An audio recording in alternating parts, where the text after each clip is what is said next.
முதல்வர் என் குருநாதர் மாதேஸ்வரன் அவர்களை வணங்கி, மீன ராசிக்கு அதிபதியை மீன ராசிக்கு குருப்பலன் எப்படி இருக்குன்னு பார்க்குறேங்க. மீன ராசிக்கு ராசிக்காதிபதியும் அவரே 10 கூடை ஜீவனஸ்தானாதிபதி, தொழில் ஸ்தானாதிபதி அவரே தான் வருவார். அப்ப 2 ஆதிபத்தியத்தையும் குரு எடுக்கிறாருங்க.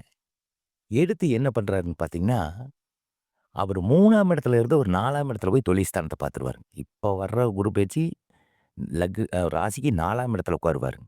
அப்போ 10ஆம் இட தொழில் ஸ்தானத்த பார்க்குறாருங்க. அப்ப நீங்க போதனார் சம்மந்தப்பட்ட துறைய இப்ப நீங்க ஏதாச்சும் பண்ணலான்னா பண்ணலாங்க. போதனார் சம்மந்தப்பட்ட துறைன்னா, நிதி சார்ந்த கணக்கியல், நிர்வாக திறமை, போதனார் சம்மந்தப்பட்ட துறை. இந்த 3 துறைய நீங்க பயன்படுத்தலாம். ப்ரமோட் ஏதாச்சும் ஆகுமா? ஆகுங்க. ட்ரான்ஸ்ஃபர் ஏதாச்சும் ஆகுங்களா? ஆகுங்க. இப்ப இங்கிருந்து நம்ம ஒரு ஊருக்கு வெளியூர் பயணம் செஞ்சு, அங்க இப்ப இருக்கிற அரசு பணியிலிருந்து இன்னொரு ஊருக்கு போய் ப்ரமோட்டா உட்காரலாமா? உட்காருவீங்க. நல்ல நல்ல இடங்களையெல்லாம் பார்த்துருக்காருங்க.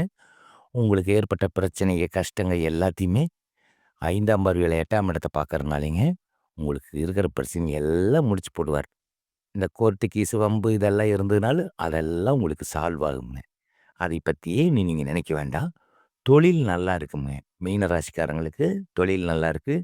கல்யாண யோகம் உண்டு, குருபலனும் உண்டுங்க. அதனால நீங்க எதுக்கு பயப்பட வேண்டியதில்ல.